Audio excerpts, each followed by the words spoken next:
NCR की सड़कों पर पसरा स्मॉग, विजिबिलिटी कम होने के कारण यातायात हुआ बुरी तरीके से प्रभावित। दिल्ली एक बार फिर से गैस चैम्बर बन चुकी है, जिसकी वजह से पिछले 2 दिनों से लोगों को भारी दिक्कतों का सामना करना पड़ रहा है। जब पोल्यूशन लेवल ज़्यादा होता है तो उसके 48 to 72 आवर्स के बाद एकदम एम्स में के इमरजेंसी डिपार्टमेंट में रेस्पिरेटरी और हार्ट प्रॉब्लम का स्पाइक होता है। वो ज़्यादा उस टाइप के पेशेंट्स आना शुरू हो जाते हैं। बुरी तरीके से धुंध में लिपटी सड़कें इस बात की गवाह हैं कि किस कदर स्मॉग की वजह से विजिबिलिटी कम हो गई है, जिसके चलते सुबह दफ्तर जाने वाले लोगों को परेशानियों का सामना करना पड़ रहा है। अगर हवा का बहाव बहुत तेज नहीं हुआ तो दिल्ली को कम से कम 3 दिनों तक इस भीषण प्रदूषण की मार झेलनी पड़ेगी। खतरनाक स्मॉग की वजह से सरकार ने स्कूल बंद करने के दिए आदेश और लोगों से की अपील, कहा बच्चों को बाहर जाने से रोकें। वीडियो जर्नलिस्ट सुभाष चंद्र के साथ Arpana Tyagi, News Nation Delhi. Yamuna expressway पर दिखा स्मॉग का कहर। स्मॉग की वजह से आपस में 10 गाड़ियां टकरा गईं और कुछ वक्त के लिए दहशत के हालात बन गए। यमुना एक्सप्रेसवे पर स्मॉग का कहर दिखाई दिया। सुबह लगभग 9 बजे यमुना एक्सप्रेसवे पर दिल्ली आने वाली साइड पर एक के बाद एक करीब 10 गाड़ियां आपस में टकरा गईं। हादसे की वजह स्मॉग रहा।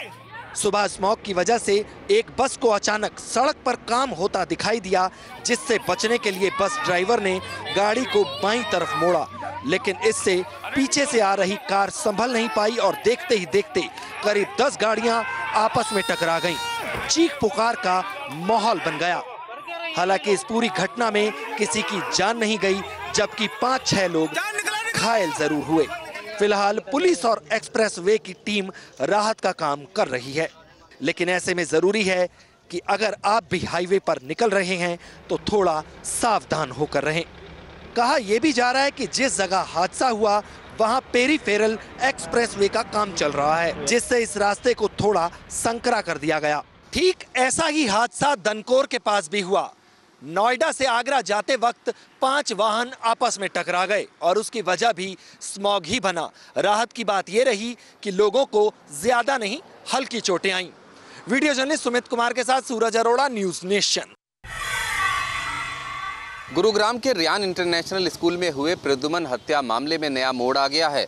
इस मामले में जांच कर रही सीबीआई की टीम ने स्कूल के ही 11वीं के एक नाबालिग छात्र को हत्या के आरोप में पकड़ा है।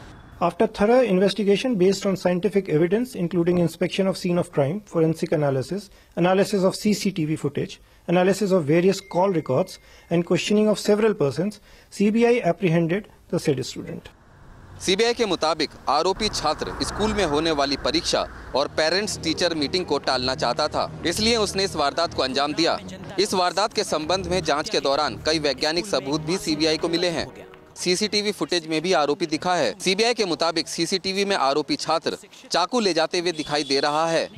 आरोपी ने दोस्तों से भी कहा था कि वे परीक्षा की तैयारी ना करें क्योंकि स्कूल में छुट्टी होने वाली है। दूसरी तरफ सीबीआई द्वारा हिरासत में लिए गए छात्र के पिता ने कहा है कि उनका बेटा निर्दोष है। सीबीआई पहले ही उससे 4 से 5 बार पूछताछ कर चुकी है।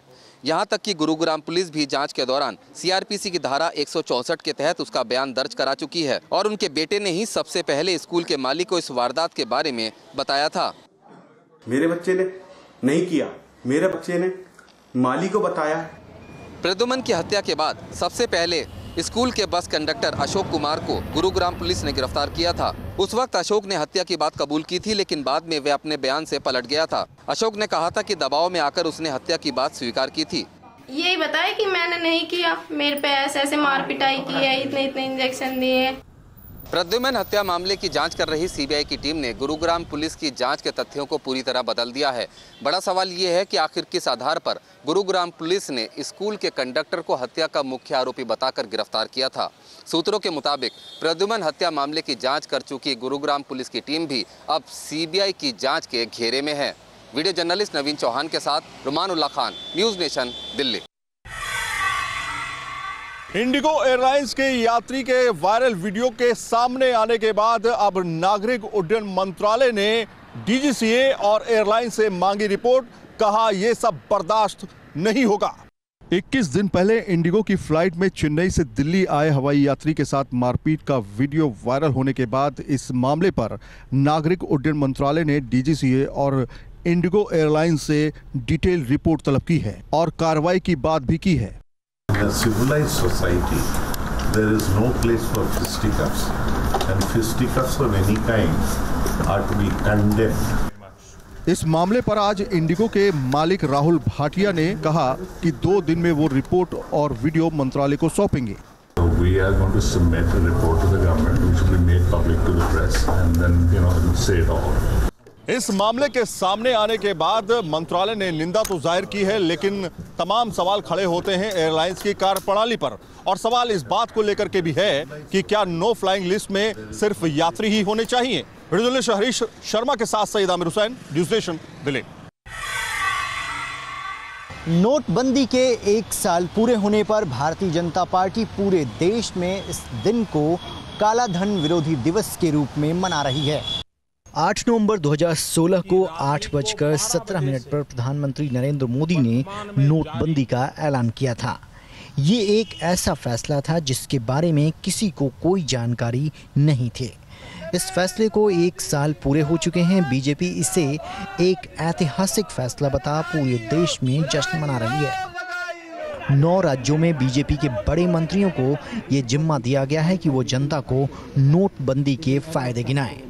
नोटबंदी के 1 साल बाद कितनी बदली भारतीय अर्थव्यवस्था और क्या आने वाले दिनों में भारतीय अर्थव्यवस्था कैशलेस इकोनॉमी में तब्दील हो जाएगी, इस पर चर्चा हो रही है।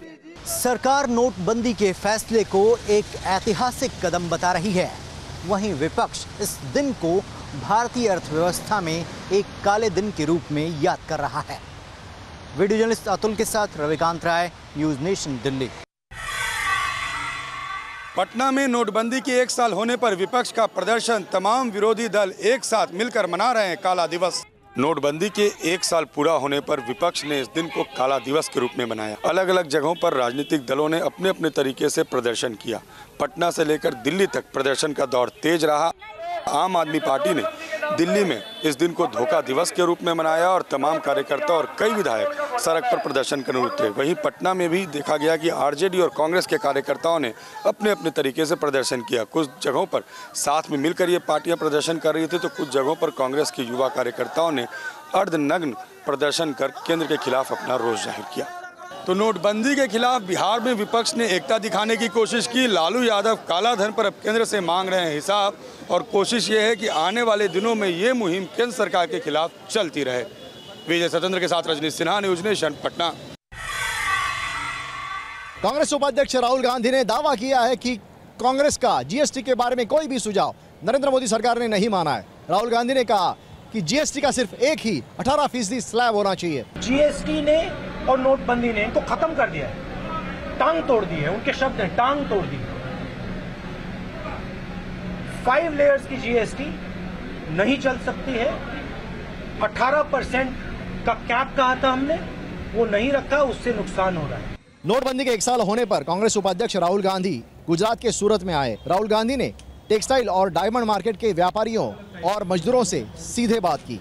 राहुल गांधी के सूरत दौरे से पहले बीजेपी अध्यक्ष अमित शाह सूरत आए और उन्होंने व्यापारियों की जीएसटी के बारे में शिकायत सुनी और इन समस्याओं का हल निकालने का आश्वासन दिया।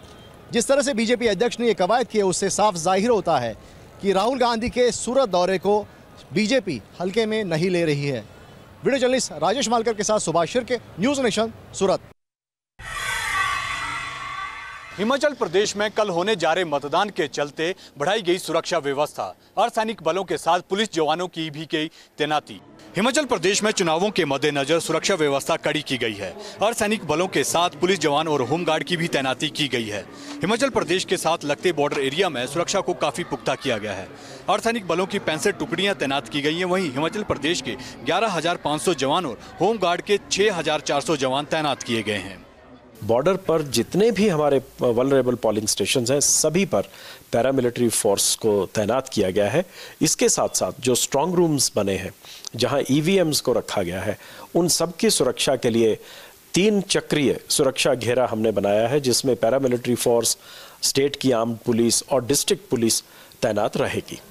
चुनाव आयोग ने मतदान को लेकर सारी तैयारियां पूरी कर ली हैं। भारी सुरक्षा व्यवस्था पहाड़ी राज्य में की है ताकि कोई अप्रिय घटना ना घटे। वीडियो जर्नलिस्ट श्रवण के साथ विशाल ठाकुर, न्यूज़ नेशन, शिमला। आम आदमी पार्टी से जुड़े सूत्रों के मुताबिक पार्टी आरबीआई के पूर्व गवर्नर रघुराम राजन को भेज सकती है राज्यसभा।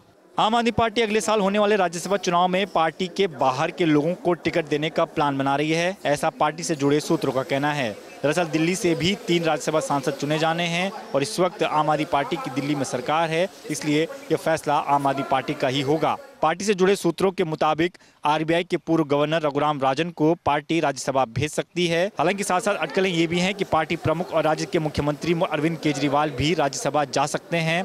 सूत्रों से मिली जानकारी के मुताबिक इन दिनों पार्टी में इसी बात पर चर्चा हो रही है कि आखिर किन 3 नामों को राज्यसभा भेजा जाना है। ऐसे में कुछ नाम पार्टी से जुड़े भी हो सकते हैं और कुछ पार्टी के बाहर के भी। माना जा रहा है कि पार्टी के बाहर के लोगों को राज्यसभा भेजने पर पार्टी के भीतर चल रही गुटबाजी पर रोक लगेगी, क्योंकि पार्टी के बड़े नेता कुमार विश्वास पहले ही राज्यसभा सीट मांग चुके हैं। हालांकि राज्यसभा की सीट को लेकर पार्टी के बीच घमासान अभी भी जारी है और कोई भी नेता पुख्ता तौर पर किसी का नाम कैमरे के सामने बोलने को तैयार नहीं। वीडियो जर्नलिस्ट अनूप यादव के साथ Deepak Singh Rawat, News Nation, Delhi. Interlocutor Dineshwar Sharma आज जम्मू कश्मीर नेशनल कॉन्फ्रेंस के प्रेसिडेंट उमर अब्दुल्ला से मिले। दिनेश्वर शर्मा ने ये भी कहा कि वो पूरी कोशिश करेंगे कि हुर्रियत लीडर्स से भी उनकी मुलाकात हो। वजीर आजम साहब की तरफ से बयान आया कि अंदरूनी खुद मुख्तारी पे बात करना वो आज़ादी पे बात करने के बराबर है। तो हम जैसे लोग जो अंदरूनी खुद मुख्तारी का नक्शा पेश करते हैं, हमारे लिए तो जाहिर सी बात है हमारी उम्मीदों पे हमारी उम्मीदों पे पानी जो है छिड़कने का काम हुआ। अब दिनेश्वर शर्मा साहब के एक्टिविटीज से पता लगेगा कि मरकज का कितना ताउन उनको हासिल है, वो कहाँ तक बात कर सकते हैं। उमर अब्दुल्ला ने ये कहा कि दिनेश्वर शर्मा को गेस्ट हाउस में बैठकर लोगों से नहीं मिलना चाहिए, बल्कि और कुछ नए तरीके अपनाने चाहिए। उमर ने कहा कि सेंटर से जो स्टेटमेंट्स दिए जा रहे हैं वो रुकने चाहिए और तभी दिनेश्वर शर्मा आसानी से काम कर सकते हैं। दिनेश्वर शर्मा ने सीपीआईएम लीडर यूसुफ तारिगामी से भी मुलाकात की। वीडियो जर्नलिस्ट मोहम्मद यूनिस के साथ Idris loan, news nation, Srinagar.